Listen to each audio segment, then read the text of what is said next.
As pessoas que forem entrando aí vão pegando no meio do caminho.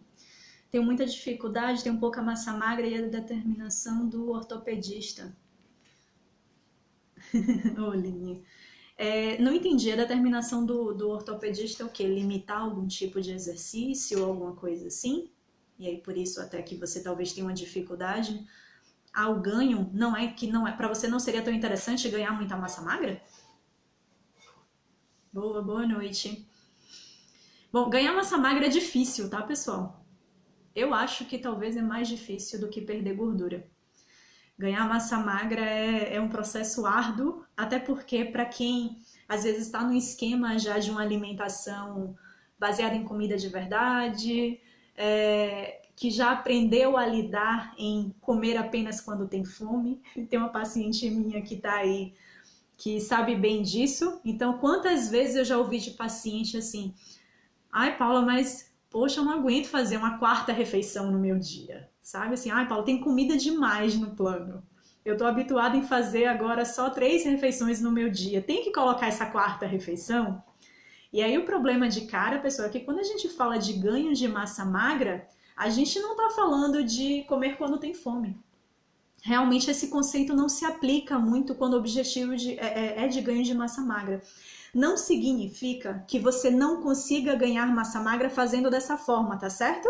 A depender da pessoa, principalmente se é homem, se tem um perfil hormonal que contribui mais com isso, às vezes você consegue ganhar massa magra independente. Pode às vezes fazer 3 refeições no dia, mas o treino tá legal, as 3 refeições que você tá dando no dia estão suficientes. Então, assim, tem uma boa carga de nutrientes em cada uma delas. Possa ser que você ganhe massa magra numa boa.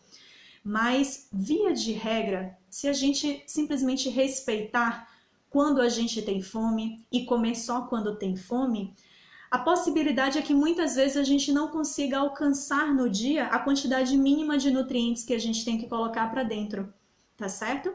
Porque quando a gente fala de hipertrofia muscular, a gente está falando em sinalizar para o corpo que ele tem que fazer síntese proteica. E isso muitas vezes significa a gente comer uma quantidade de proteína a mais do que a gente tem o hábito ou do que a gente gostaria de comer.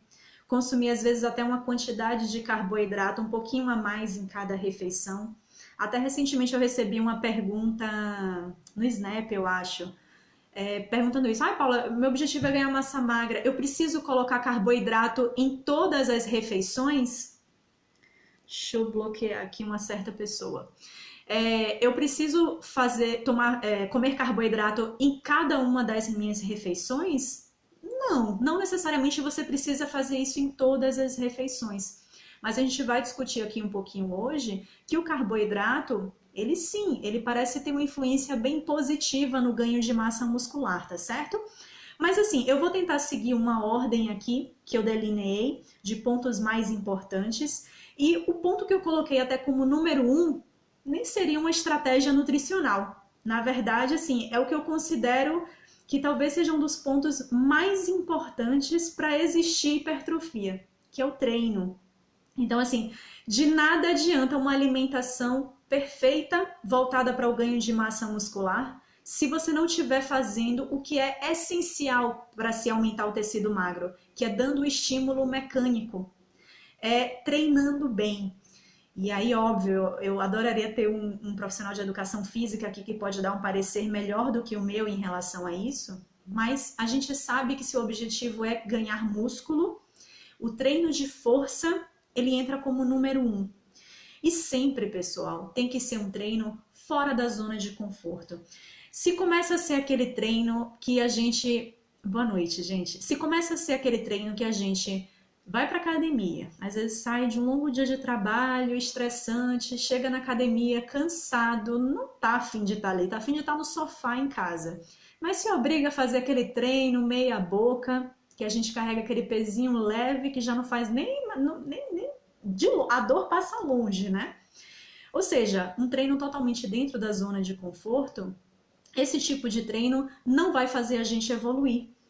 Porque, na verdade, a mensagem que a gente quer passar para o nosso músculo e para o nosso corpo, naquele momento do treino, é de dizer assim, tô tentando carregar esse negócio aqui e não tô conseguindo, tá difícil.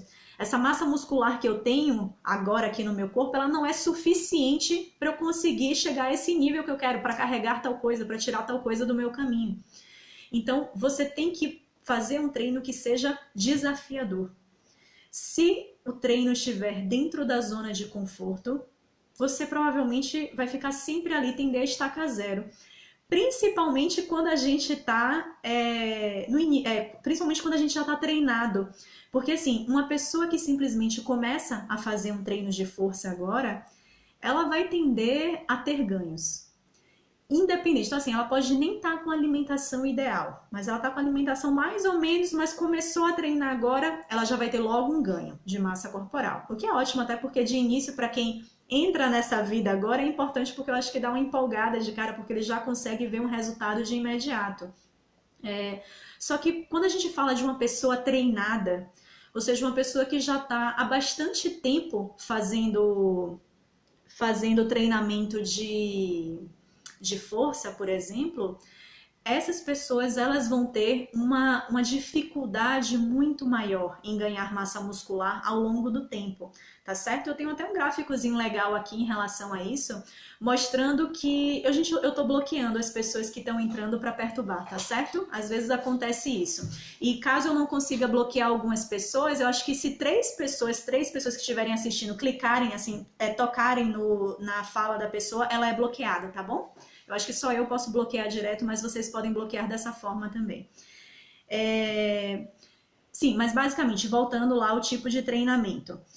Eu tenho até um gráficozinho legal, eu vou tentar mostrar aqui para vocês, eu não sei se eu vou conseguir, tá aqui no meu computador. Deixa eu ver se eu consigo mostrar para vocês, espera aí. É esse gráfico aqui, tá vendo? Deixa ele focar um pouquinho, mas basicamente... Essa primeira daqui mostra pessoas treinadas, como se comporta a síntese proteica, ou seja, o potencial para ganho de massa muscular de pessoas que são treinadas. Olha que depois de 4 horas, mais ou menos, aqui está o tempo depois do treino, tá vendo? Então, aqui em horas. Então, acabei o treino aqui no tempo 0.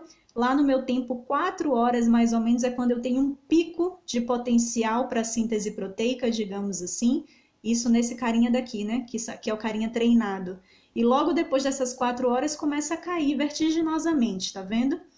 Já esse outro aqui, que é o quadradinho, você vê que são pessoas que não são treinadas. Essas pessoas tendem a ter uma área sob a curva, né? Que é o que a gente avalia. Elas tendem a ter muito mais tempo, digamos assim, de síntese proteica aumentada do que uma pessoa que já seja treinada. Estão vendo? Então, até... Isso daqui é um pouco, mostra pra gente, dá uma pista pra gente do porquê que pessoas que não são treinadas, assim que elas começam a fazer atividade física, por que elas ganham muito mais do que uma pessoa que já treina há muito tempo, proporcionalmente, né? Esse daqui é um dos motivos, né? O tempo que ela tem de aumento na probabilidade de ter ganhos de massa muscular, de ter uma síntese proteica aumentada. Toda vez que eu falar síntese proteica, ou seja, construção de proteína, eu quero me referir a ganho de massa muscular, tá certo? Então, essas pessoas, elas geralmente têm um estímulo à síntese proteica muito mais aumentado com o treino. E à medida que elas vão ficando treinadas, já ser treinada inclui quem malha a tempo, porém fraco, sem força. Gabi, aí é isso que você tem que ver. Ser treinado, sim, tem relação com o tempo que você malha. Então, se você malha bastante tempo, mas é óbvio que vai ter relação também com a intensidade do seu treino, porque assim, às vezes você pode malhar já há 1 ano, por exemplo, mas o seu treino sempre foi subótimo. Sempre foi aquele treininho fraco, aquele treininho que eu descrevi lá no início do Periscope. Aí é bem complicado, entendeu? Aí não tem como você dizer que você é uma pessoa realmente treinada, ou seja, que sempre está dando o seu melhor no treino. Então é bem complicado. Eu diria aqui que pessoas treinadas vão botar que é considerando realmente um bom tempo de treino para valer. Eu vou falar um pouquinho sobre suplementos no final, tá certo? É o meu último tópico. Bom, mas tudo isso... Não, eu sou nutricionista, eu não atuo como professora, tá? Mas tudo isso é basicamente para dizer que treine bem. Se o objetivo é ganho de massa muscular, faça um bom treino de hipertrofia. E isso busque o seu treinador para realmente montar um treino que seja voltado para a hipertrofia, que realmente te leve a dar esse desgaste máximo à sua musculatura, porque a recuperação dessas pequenas feridinhas, dessas pequenas lesões que você vai fazendo no seu treino, que fazem você ganhar massa muscular. E essa recuperação a gente vai ter com a nutrição e com o descanso adequados. Cami, o CrossFit, eu acho um bom tipo de treino, tá certo? Tem as ressalvas em relação a que, como são pesos livres, é importante que a pessoa tenha uma consciência corporal muito grande. Mas bom, desconsiderando essa parte da fisioterapia, que eu sei que os fisioterapeutas e ortopedistas, eu acho, não gostam muito do CrossFit, mas desconsiderando essa parte de questões posturais, que é preciso ter uma consciência, eu acho que é um excelente tipo de treino e que realmente tá ali sempre incentivando a pessoa a sair da zona do conforto, o que é importante para o ganho de massa magra. Apesar de que a gente sabe que o CrossFit às vezes trabalha com treinos mais voltados para o aeróbico e alguns dias mais voltados... Ai, que bom, é fisioterapeuta e adora o CrossFit, que bom. E alguns dias mais voltado para força. Então, vou te falar a minha experiência em relação aos meus pacientes, tá? Porque eu não pratico CrossFit. Mas a minha experiência em relação aos pacientes é que, quando se trata de hipertrofia muscular, a maioria deles não consegue chegar ao máximo de hipertrofia só com o CrossFit. Então, eles sentem necessidade de começar a fazer o CrossFit e a musculação junto, tá certo? Essa é a minha experiência que eu tenho a nível de consultório com os pacientes. Eles geralmente apresentam o melhor resultado de hipertrofia quando eles passam a combinar também a musculação e não só fazer o CrossFit isoladamente, tá certo? Bom, mas vamos passar para o segundo tópico, tá certo? Fora essa parte do treino, então, o segundo ponto que eu coloquei aqui, e aí a gente começa a falar de nutrição mesmo, seria um dos principais macronutrientes envolvidos nessa parte do ganho da síntese proteica mesmo, né? Que é a proteína. Então, a proteína, sem dúvida, é um dos nutrientes mais importantes quando o objetivo é ganho de massa muscular. Pessoas que treinam qualquer tipo de treino, tá certo? Pessoas que treinam de maneira geral, elas já têm uma necessidade de proteína aumentada em relação às pessoas que são sedentárias. Então, independente do tipo de treino que você faça, do seu objetivo, você precisa consumir um pouquinho mais de proteína. Mas é óbvio que se esse objetivo ainda é hipertrofia muscular, aí a necessidade de proteína aumenta mais ainda. Porque o que a gente está falando, pessoal, é que no treino de força, no treino que vai causar esse estresse máximo à sua musculatura para permitir o ganho de massa muscular, a gente está falando nada mais nada menos que perda nesse momento. Então, no momento do treino, você está agredindo o seu tecido muscular, você está causando proteólise, está causando quebra de proteína. Isso é importante, tá certo? Tem que haver isso para que haja recuperação e ganho de massa muscular. Só que o fato é, você está agredindo o seu tecido e depois você precisa recuperar esse tecido. E como é que você vai fazer isso? Você vai fazer isso, dentre outras coisas que a gente ainda vai falar, com um bom aporte de proteínas na sua alimentação, tá certo? Como é que a gente vai distribuir essa proteína ao longo do dia? Isso é uma coisa que eu vejo que as pessoas se preocupam, né? Então, pô, Paula, em que momento eu vou inserir a proteína? O ideal é eu tomar minha whey protein antes do treino, logo após o treino, eu esperar um pouco para tomar. Em que momento é ideal encaixar? Para resumir, eu vou contar até logo o final, para a gente depois ir descrevendo um pouquinho. Mas no final das contas, pessoal, sinceramente, é muito mais interessante que você procure no seu dia conseguir encaixar todos os nutrientes que você precisa, do que necessariamente em que momento você vai inserir cada coisa. Porque quando a gente fala, então, desse total de proteína que a gente teria que distribuir no dia, 1000 estudos já foram feitos testando diferentes momentos. E o que a gente vê aqui, inserir um pouco de proteína e carboidrato pré-treino funciona muito bem para a síntese proteica, tem um potencial de aumentar muito a síntese proteica. Inserir carboidrato mais proteína no pós-treino imediato. Então, acabou de treinar, comeu. Ou bebeu lá o seu shake de whey e comeu alguma fonte de carboidrato. Ou tomou maltodestrina. Eu não gosto de maltodestrina, eu vou conversar isso com vocês também. Mas enfim, tomou lá o shake de whey com malto, que no final das contas é proteína mais carboidrato. Fez isso no tempo zero depois do treino, ou no tempo 3 horas depois do treino. Gente, aparentemente, acreditem, não existe muita diferença na síntese proteica entre qualquer uma dessas opções que eu acabei de falar. Comer logo pré, comer logo depois, esperar 2 a 3 horas para comer. Aparentemente não tem diferença entre essas 3 opções. O que significa que, no final das contas, o que interessa é... Eu vou anotar essa pergunta do soro do kefir. O que interessa é você consumir a quantidade de proteína e a quantidade de carboidrato que você tem que consumir. E você treinar.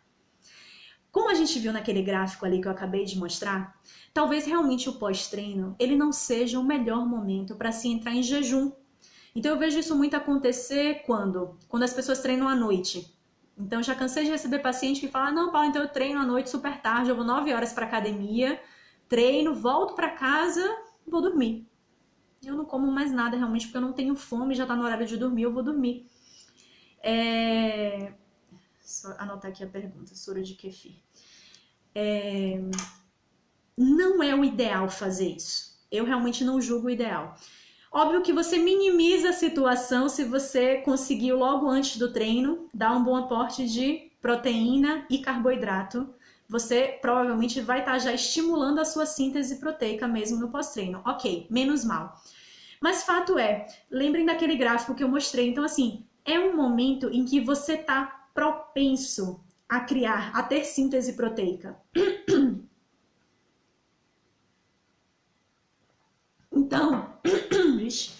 Então eu realmente acho que não é um momento que a gente deveria dar essa bobeada de simplesmente não comer. Lembrem, gente, a gente está falando de hipertrofia muscular. Eu não estou falando aqui de emagrecimento.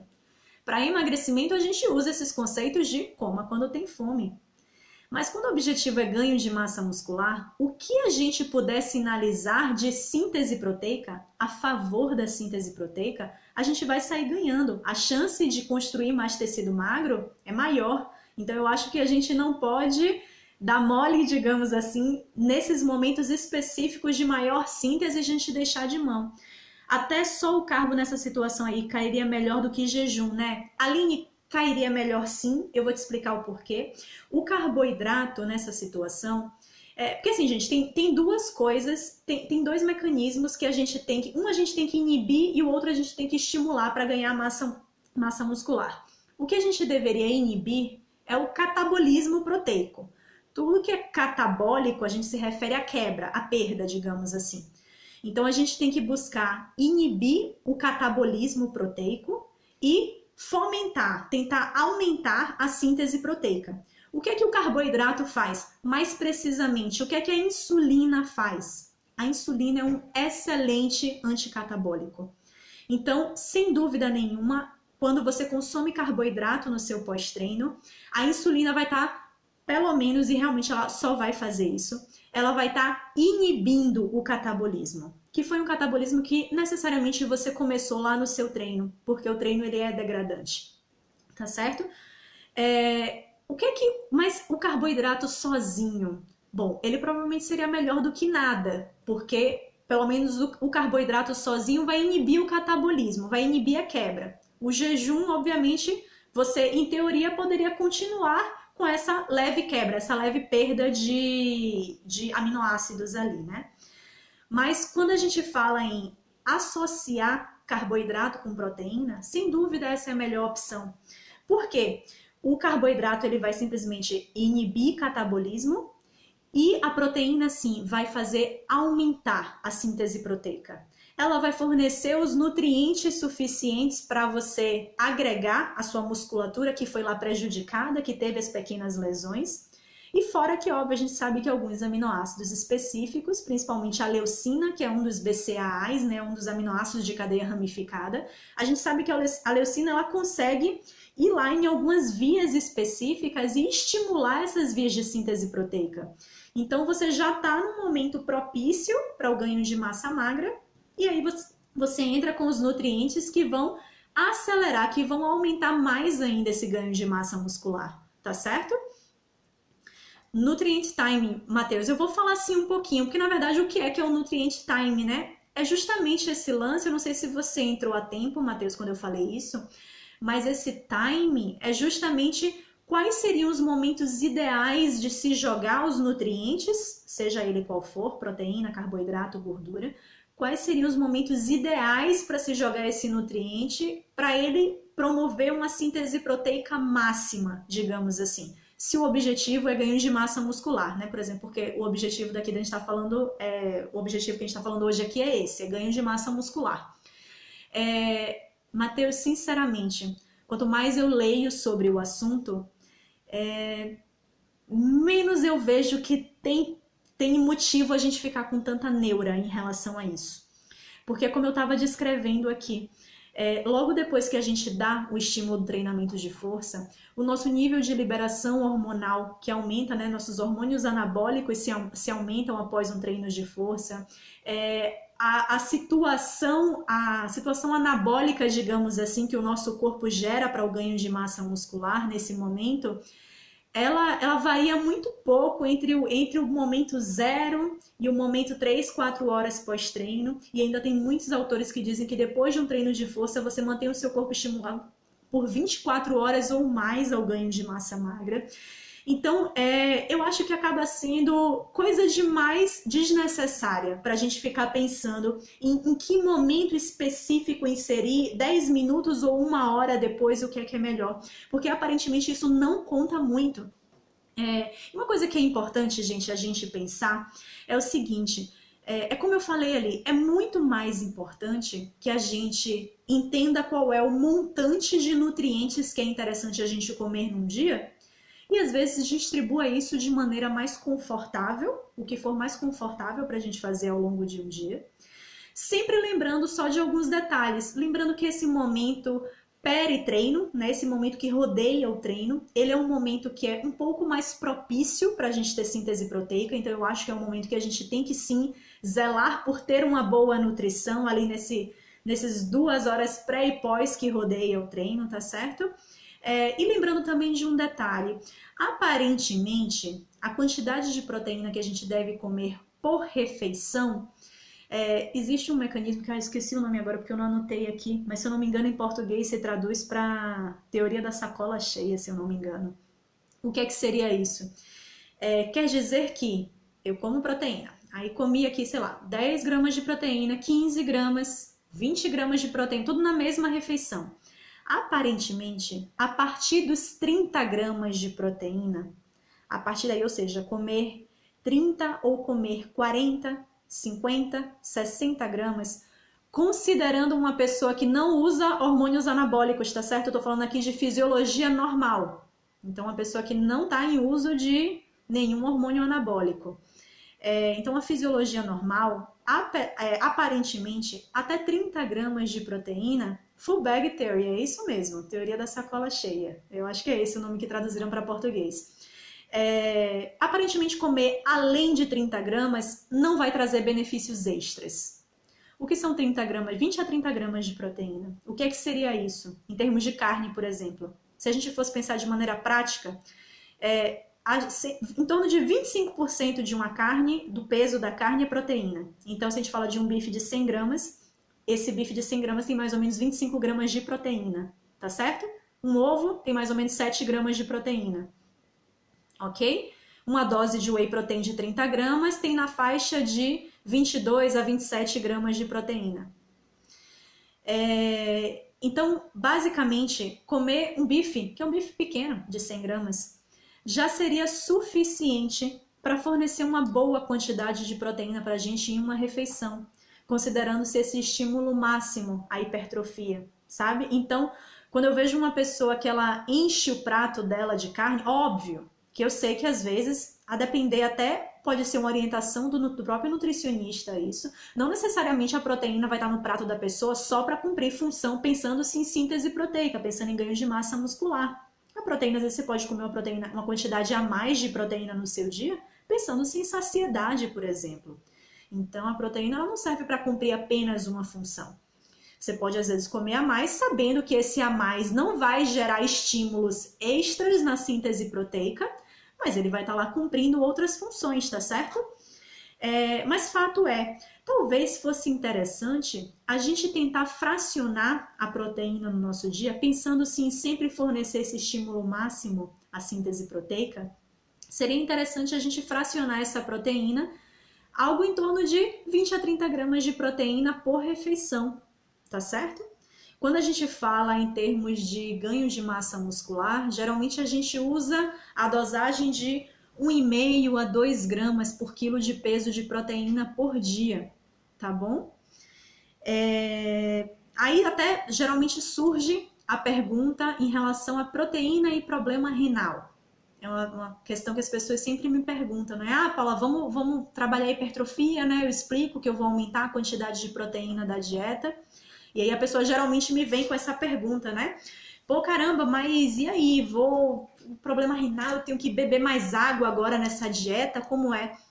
Não, você não precisa fazer absolutamente nada, não se preocupe se você já bebeu uma boa quantidade de água, você vai manter a mesma ingestão de água, não precisa aumentar porque vai consumir mais proteína.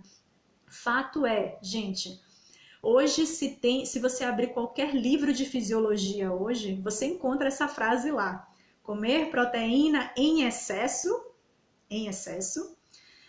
pode prejudicar os rins, pode trazer prejuízos ao fígado, ou sei lá. Eu sempre me pergunto de onde o autor tirou isso, em que estudo ele se baseou para estar afirmando isso. Porque é um pouco de absurdo afirmar isso, pessoal, sabe por quê? Como é que a gente faz ciência? A gente faz ciência pegando um grupo grande de pessoas, aplicando determinada conduta e acompanhando esse grupo de pessoas que está aplicando essa conduta ao longo do tempo, para ver no que é que isso vai dar.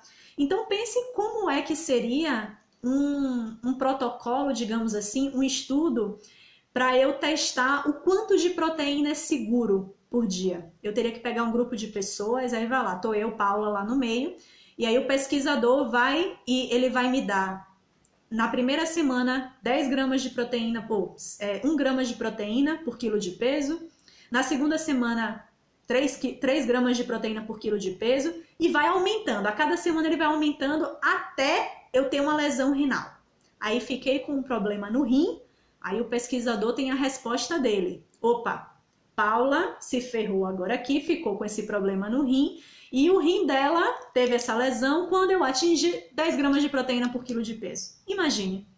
Aí a população toda que participou do estudo vai estar todo mundo preso a uma máquina de hemodiálise, todo mundo ferrado, e o pesquisador teve a resposta dele. Óbvio que nenhum comitê de ética nunca permitiria um estudo desse. Nunca. Então, não tem como a gente afirmar isso. Não tem como nem a gente saber o que é esse excesso de proteína que tanto se fala. Eu não gosto quando uso essa palavra, porque o que é excesso? Sabe, assim, eu quero saber em números, o que é excesso. E não tem como uma pessoa afirmar isso, sabe? Provavelmente isso foi retirado, né? Essa ideia foi tirada de uma coisa que é fato.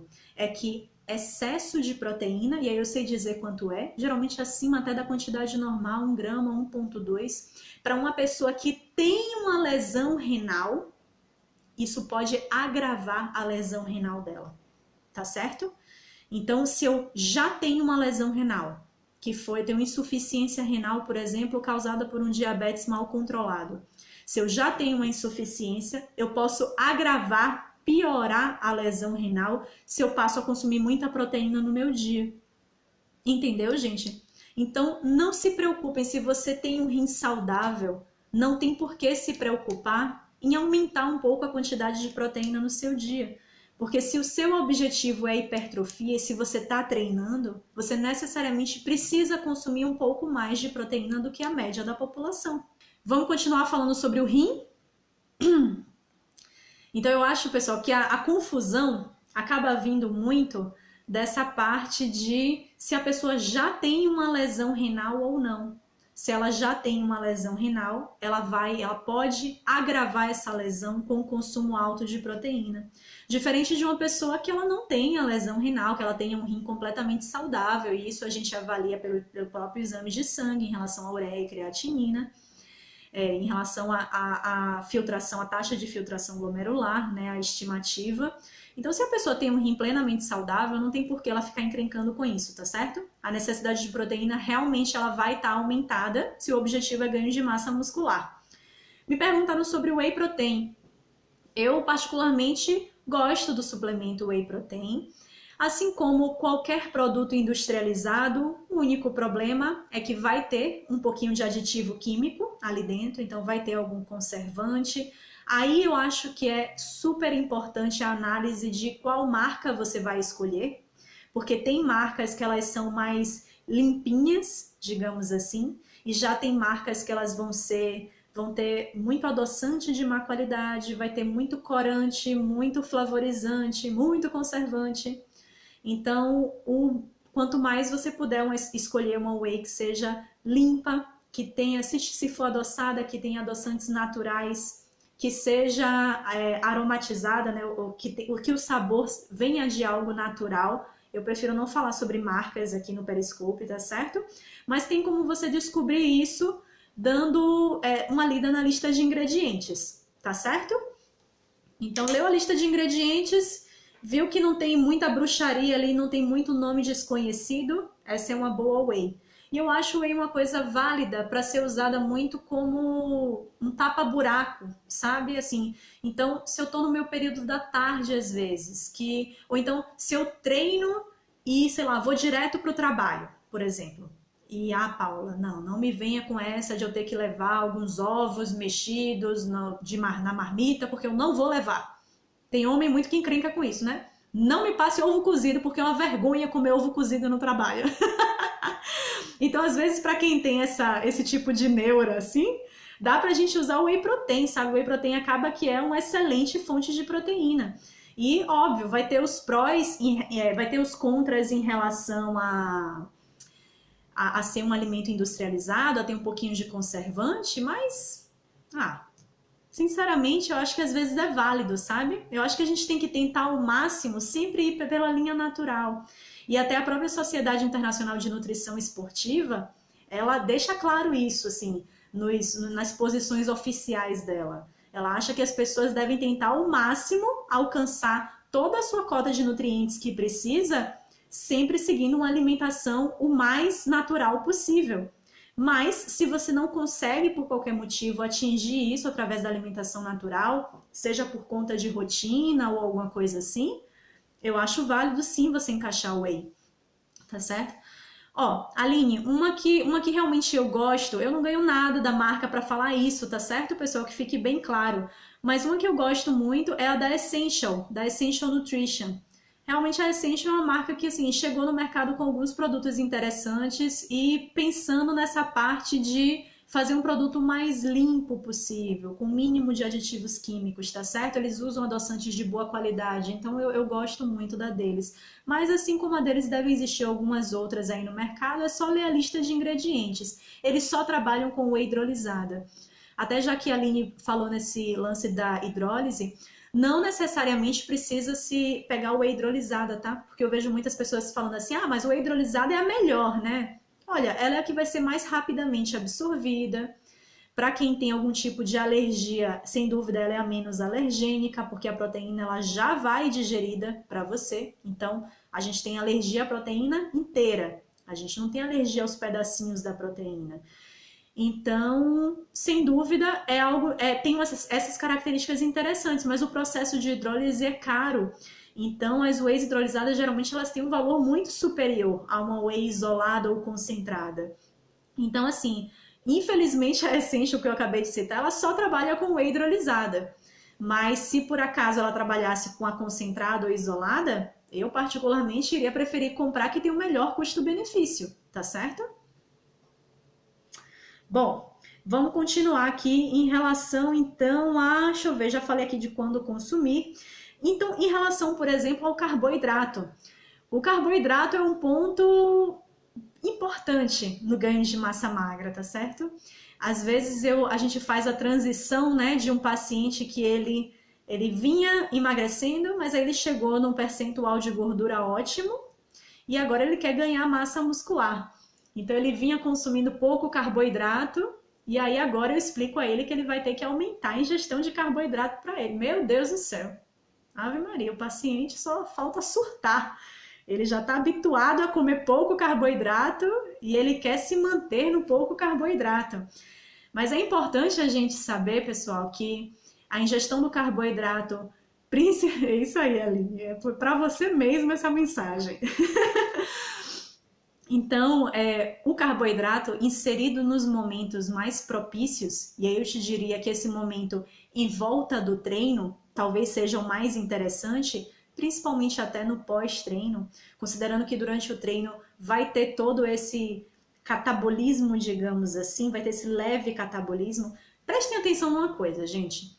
O objetivo, na verdade, é sempre a gente superar o catabolismo através de uma maior síntese. Então, por exemplo, quando eu dou só proteína no meu pós-treino, então eu treinei musculação e dou só proteína, eu tomo whey protein com água e a minha próxima refeição vai ser bem depois disso. Ou então eu como só ovo, como ali 3, 4 ovos, só.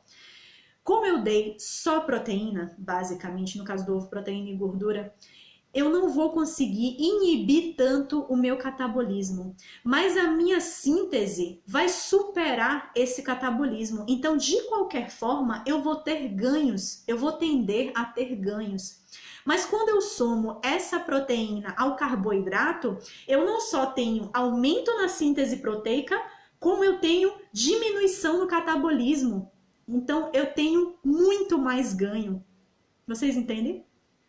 Então, é bem mais interessante que eu não só dê proteína no pós-treino, como também dê o carboidrato, porque as ações vão se somar. Então, eu vou inibir o que eu não quero, o que eu realmente não quero que aconteça e vou maximizar o que eu quero que aconteça.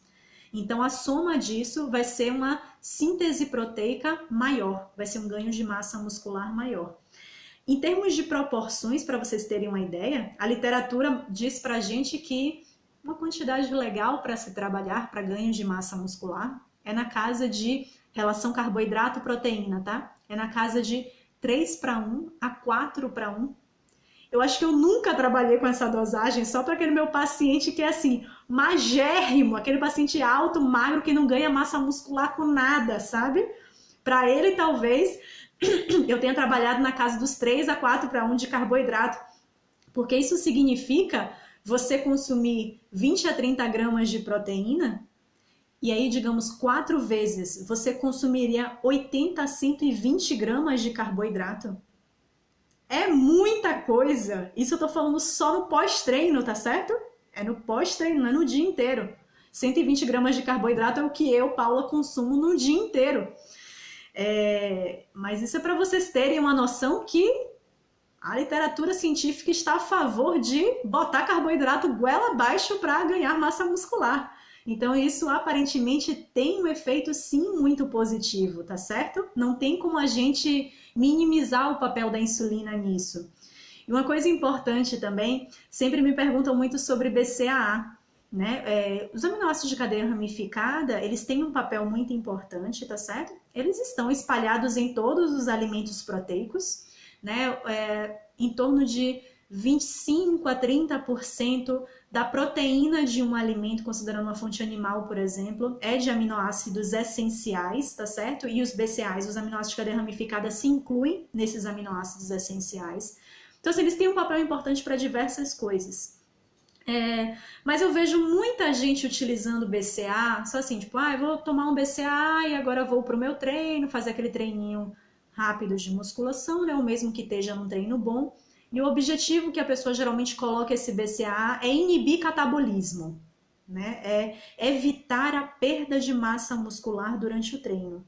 A gente sabe que necessariamente vai acontecer, vai começar ali uma quebrazinha de proteína durante o treino, a gente sabe, mas a gente sabe também que isso é facilmente superado com a refeição que a gente vai fazer ali logo depois ou que a gente acabou de fazer logo antes, que a gente já previne, digamos assim. Mas se é que existe uma coisa que tenha um efeito mais anticatabólico e que seja a solução mais fácil e mais barata, muito mais barata do que BCA, é liberar a insulina. A insulina talvez seja um dos principais hormônios anticatabólicos. Então, se você come carboidrato e vai treinar, A possibilidade é que você minimize muito mais essa proteólise. Então não precisa gastar rios de dinheiro com BCA, tá certo? O BCA tem algumas explicações, tem algumas aplicações que realmente são interessantes e fazem a diferença, em termos, por exemplo, às vezes de performance em provas de longa distância, ele pode ser aplicado a nível de recuperação muscular. Mas lembrem que o BCA, né, que são 3 aminoácidos específicos, leucina, isoleucina e valina, eles estão espalhados em todos os alimentos proteicos, tá certo? Então, se a gente faz questão de comer comida de verdade, comer um pedaço de carne, comer ovos no pós-treino, a gente já vai estar oferecendo esses aminoácidos que são tão importantes para a gente ganhar massa muscular, tá certo? Polivitamínico, nossa, esse é um assunto bem problemático, digamos assim.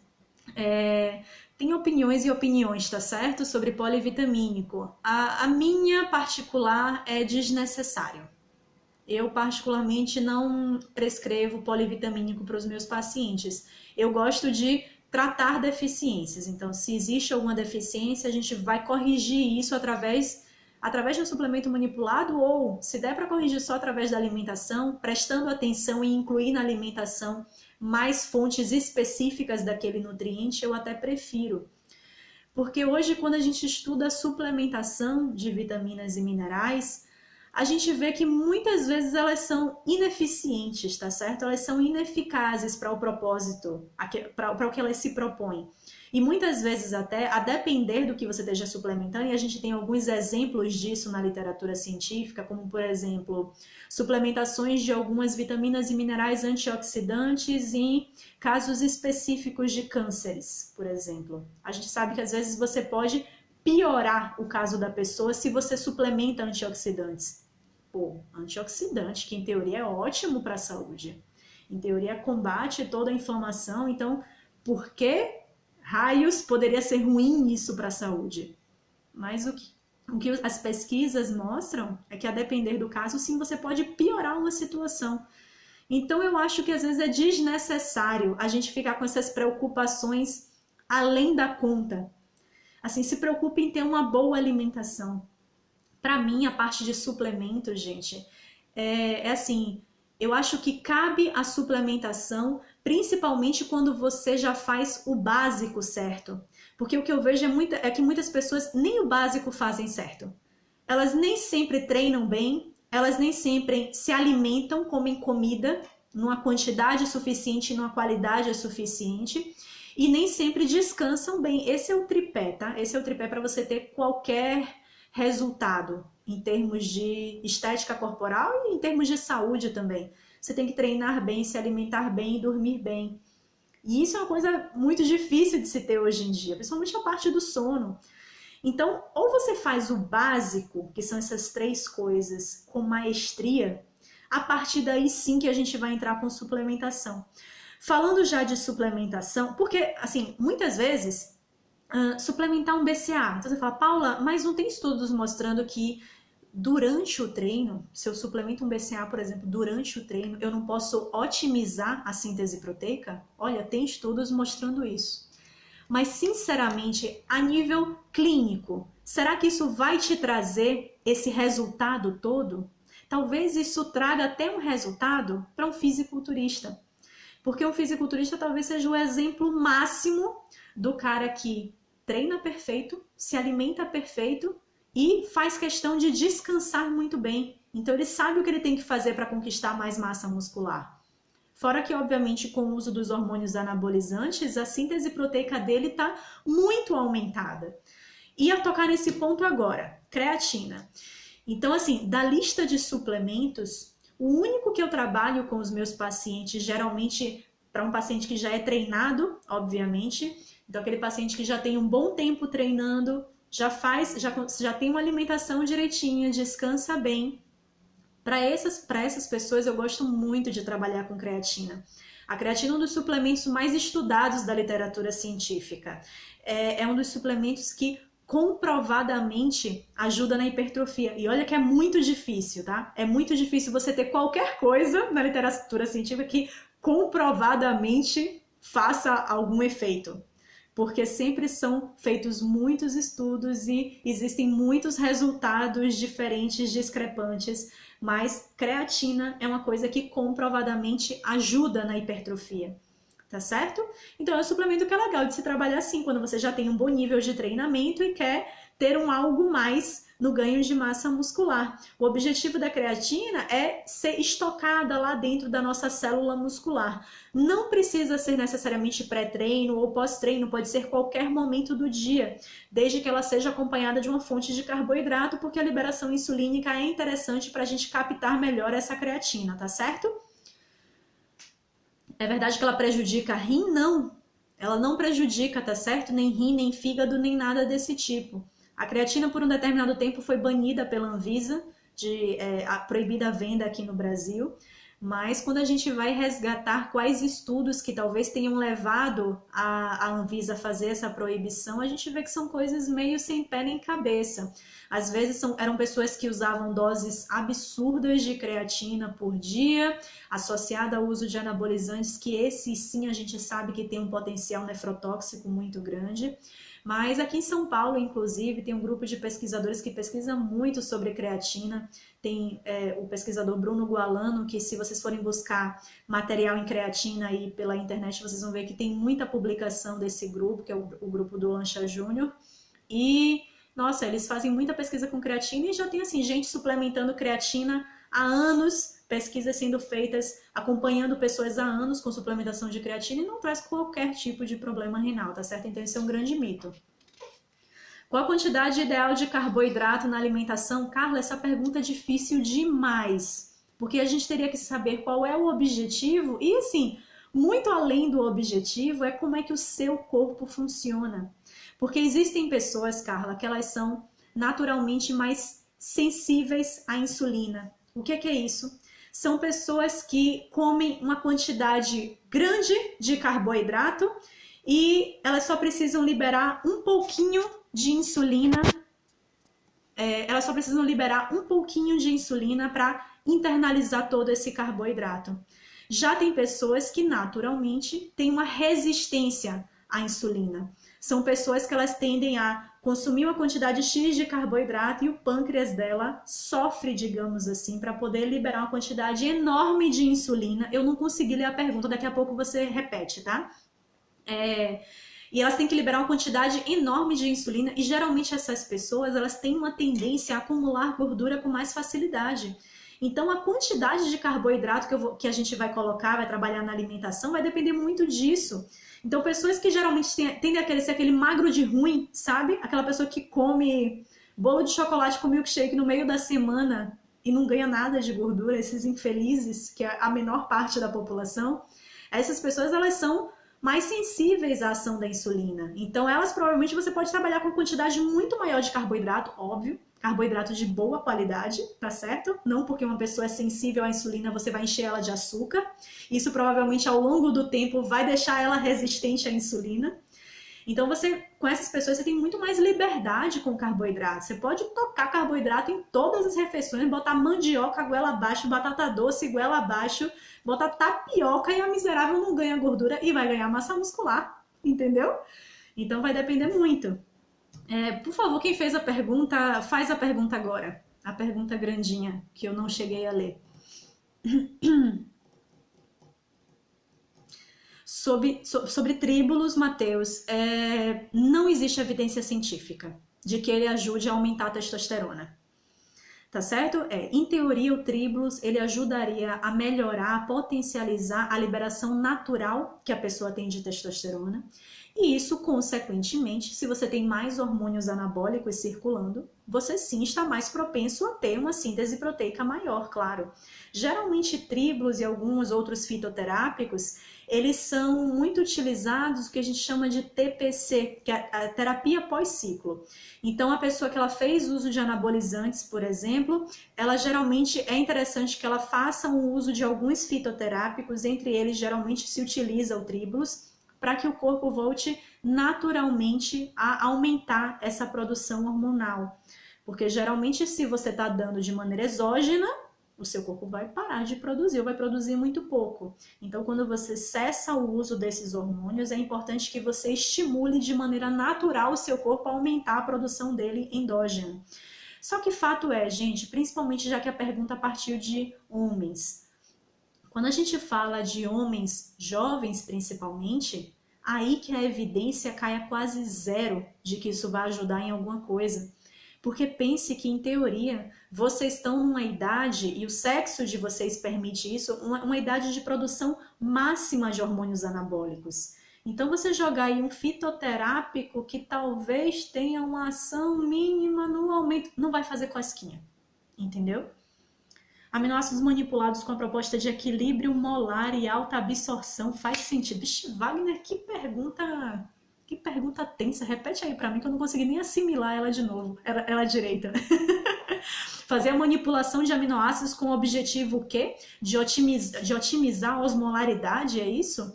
Ou seja, passar às vezes aminoácidos na forma de dipeptídeos ou tripeptídeos? A pergunta seria a esse nível? Eu não entendi direito. Eu particularmente não manipulo, tá certo? Eu prefiro até a nível de sabor, digamos assim. Porque a gente sabe que trabalhar com aminoácidos, a gente vai tornar o produto com um sabor bem intragável, bem amargo. Não é à toa que BCAAs em pó, por exemplo, quem já tomou, sabe que o sabor não é muito bom. Geralmente até a indústria coloca um sabor cítrico para tentar mascarar o sabor amargo que fica. Porque você trabalhar com aminoácidos isolados, com proteínas hidrolisadas, o sabor não fica legal. Então eu até prefiro realmente buscar de uma marca industrializada que eu conheça o sabor e, óbvio, leia a lista de ingredientes e veja que eles conseguem elaborar um produto de um sabor razoável sem tanto aditivo químico, do que manipular, porque geralmente o sabor disso não sai bom, então a aceitação do paciente não é boa. Eu não tenho ideia do que falar sobre camu-camu, eu não tenho experiência nenhuma com isso. Gente, qualquer tipo de hormônio anabolizante tem seus prejuízos, sabe? Eu julgo que é meio roleta russa. Então, às vezes você pode simplesmente ter uma propensão a determinado tipo de câncer, por exemplo, pode usar uma quantidade de hormônio anabolizante que acabe que te leve a desenvolver determinada mutação. Sabe, são coisas assim que não é a minha área, eu não sou médica, tá certo? Então eu não prescrevo hormônios anabolizantes e acabo que eu não tenho tempo até para estudar, para poder passar uma informação de mais qualidade para vocês sobre isso. Então eu prefiro até não dar a minha opinião. Mas o que a gente vê é que, infelizmente, é roleta russa. Tem pessoas que às vezes fazem uso do hormônio anabólico meramente para fins estéticos e não tem absolutamente nada, como às vezes a pessoa utiliza e já tinha uma carga genética lá propensa a determinado desequilíbrio, a determinada mutação e vai acabar sofrendo com isso, tá certo? Mas eu prefiro nem falar muito nesse assunto.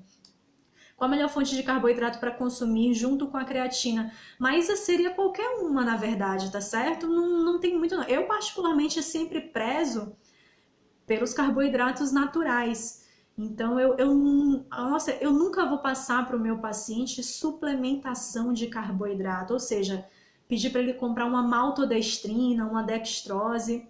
Sinceramente, é muito fácil comer carboidrato através da alimentação. Você consegue isso com fruta, você consegue isso com raízes, com cereais. Então, para que você vai buscar através de um pó colorido com sabor cheio de aditivo químico? Para que suprir o carboidrato por aí? Não precisa, tá?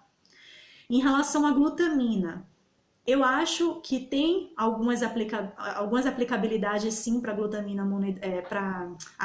L-glutamina, né, que geralmente é o que a gente encontra para comprar nas casas de suplemento.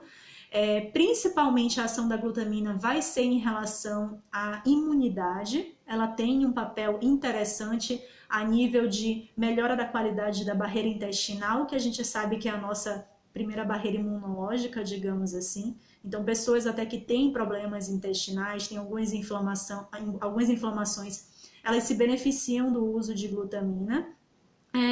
Acho que é uma suplementação assim desnecessária se feita com o objetivo de ganho de massa muscular, tá certo? A não ser que o nível de treinamento da pessoa realmente seja muito alto, porque o nível, a glutamina é um aminoácido que a gente chama de condicionalmente essencial. O que é isso? O nosso corpo ele consegue produzir glutamina até certo limite. Se a gente submete ele a um estresse muito grande, e várias coisas podem ser estresse para o nosso corpo, uma grande queimadura pode ser estresse, excesso de treino pode ser estresse. Então, se a gente submete ele a um estresse muito grande, o nível de glutamina cai. A quantidade de glutamina que a gente sintetiza não é suficiente para cumprir todas as funções. Então, aí, nesses casos, sim, a suplementação de glutamina faz sentido. Então, geralmente, pessoas que fazem treinos muito longos, ou que são minimamente atletas amadores, ou que são atletas de verdade, geralmente eles fazem uso de glutamina, sim. Porque aí, para essas pessoas, o nível de estresse, às custas do próprio exercício, é muito alto. Então, é interessante utilizar. Dá para analisar pela urina o quanto de proteína está sendo absorvida? Não entendi a sua pergunta. Hipercalórico, o que você acha? Hipercalórico, o que é um hipercalórico? É uma mistura de carboidrato, proteína e gordura. Em teoria, são todos os nutrientes que você consumiria em uma refeição normal e que você encontra ali na forma de pó. Assim como a whey protein, o lado negativo é que vão ter todos os aditivos químicos que um produto industrializado geralmente tem. Existem diferentes tipos de hipercalórico, tá? Geralmente você vai ver, se você entrar na loja de suplemento, você vai ver que hipercalórico geralmente é um suplemento barato. Boa parte deles é barato, comparado a uma whey, por exemplo. Por quê? Porque carboidrato é barato. E a maior parte deles é cheio de carboidratos de má qualidade. Então, sabe assim, 70% é maltodestrina, aí tem uma pitada lá, um cheirinho de gordura e proteína. E por isso que é um produto barato. Mas se você vai para marcas que são melhores, digamos assim, elas vão tender a ter uma proporção entre carboidrato e proteína um pouquinho melhor. Então elas tendem a ter mais proteína e às vezes até trabalham com um carboidrato que não é tão tosco assim como uma dextrose. Gente, eu não sei de cabeça marcas, tá? Então eu não tenho como falar de marcas. Mas fato é, se você precisa de um hipercalórico, e aí sim tem que ser avaliado se realmente precisa, e as únicas vezes que eu trabalhei com hipercalórico no consultório realmente são para aqueles pacientes que não ganham peso de jeito nenhum, aqueles pacientes magros, difícil, que você soca a comida por todos os lados e ele não ganha peso. Para esses caras eu trabalhei com hipercalórico. E às vezes pode ajudar um pouquinho? Pode. Até porque às vezes na própria rotina da pessoa fica até difícil ela conseguir trabalhar com volumes tão grandes de comida. E o objetivo na verdade é você tentar colocar o máximo de nutrientes num volume pequeno, entendeu? Essa é a intenção do hipercalórico. Mas geralmente ele vai ter um carboidrato de má qualidade, ele vai ser cheio de aditivo químico, então eu não acho que é a primeira opção nem de longe. Numa dieta de ganho sujo e limpo, devo fazer aeróbico? Não entendi muito bem sua pergunta. Eu acho assim que não deveria existir ganho sujo. O que é ganho sujo? É sair se entupindo de açúcar para aumentar a ingestão de carboidrato de qualquer maneira? Eu acho que isso não deve existir, porque isso não só faz com que realmente aumente o seu risco de ter esses ganhos sujos que a gente chama, ou seja, um ganho de massa magra atrelado a um ganho de muita gordura, como isso vai prejudicar a sua saúde. Ninguém deveria ficar comendo açúcar na rotina, tá certo? Mesmo pessoas magras. A gente deveria selecionar boas fontes de carboidrato, que além do açúcar vão dar outras coisas que são importantes para a nossa saúde. Entre elas fibra, vitaminas e minerais que você não encontra simplesmente no açúcar, ou numa maltodestrina da vida, tá bom? Então eu acho que a gente sempre tem que tentar aumentar carboidrato da forma mais natural possível. Gente, deixa eu dar uma olhadinha aqui no meu papel só para ver se eu já falei todos os pontos que eu queria falar com vocês, tá certo? Vou dar uma olhadinha aqui no horário 9h30, já é importante que a gente pare por aqui. Bom, eu acho que eu conversei sobre tudo. Eu acho que eu não esqueci de nada. Então, assim, sim, do soro do kefir. Soro do kefir é um assunto meio complexo também. Eu ainda não encontrei um lugar, por exemplo, que me dê com precisão a quantidade de proteína que de fato tem naquele soro. O soro do kefir, de fato, tem o whey protein, que é a proteína do soro do leite. Aquilo ali nada mais é que o soro. O problema, pessoal, é que o soro é muita água para pouca proteína. Então eu vejo às vezes que aquele paciente que tem uma consciência maior em ser o mais natureba possível, digamos assim, ele quer até falar, Paula, mas tá, eu tenho kefir, então eu posso tomar o meu soro do kefir no pós-treino, já que é igual ao whey protein. Só o que vocês têm que lembrar é que sim, você pode usar, sem dúvida nenhuma, você pode usar, aproveitar esse soro em qualquer lugar que você queira encaixar, mas só lembrar que possivelmente a quantidade de soro que você teria que beber para conseguir uma quantidade de proteína ótima para aquele momento, provavelmente teria que ser muito soro, entendeu? E eu não sei nem passar para vocês qual é a quantidade precisa, porque eu não consegui achar essa informação em nenhum lugar. Mas eu tenho uma leve impressão que teria que beber muito soro para se conseguir uma quantidade boa de proteína. Então, assim, eu não acho que deva consumir só isso no pós-treino, tá certo? Gente, ó, infelizmente deu o horário. Eu vou ter que parar por aqui. Me perdoem as pessoas que ficaram sem resposta, mas assim, eu tô aqui toda semana para conversar com vocês, tá certo? A gente sempre vai trazer temas interessantes. Eu espero que na próxima eu possa tirar todas as dúvidas. Se quiserem, vão lá na minha página do Insta e pode deixar uma perguntinha lá. Eu me comprometo em até o final da semana responder, tá certo? Mas realmente o tempo por hoje acabou. Tá bom? Eu espero que tenha sido proveitoso para vocês. É sempre muito bom estar aqui, tá bom? Espero que vocês... Qual a página do Insta? É o Nutri Paula Melo. Melo com 2 L's, tá certo? Vou escrever aqui. É o Nutri Paula, normal, Melo com 2 L's. Tudo junto, tá? Nutri Paula Melo, tudo junto. Todas as minhas redes sociais é só buscar por Nutri Paula Melo. Esse vídeo de hoje ele vai estar a partir de amanhã provavelmente já no YouTube, tá bom? Eu tenho um canal lá no YouTube, é só buscar por Nutri Paula Melo, o que vocês acham, e já tem alguns outros vídeos meus lá sobre alguns temas diferentes. Então quem gostou do bate-papo hoje e quiser ir lá buscar e assistir, vai ser muito bom. Ficarei muito feliz se vocês deixarem um comentáriozinho lá, tá certo? Um beijo, muito obrigada, gente, pela participação. Boa noite para todos vocês, tá certo? A gente se vê na próxima terça. Tchau, tchau.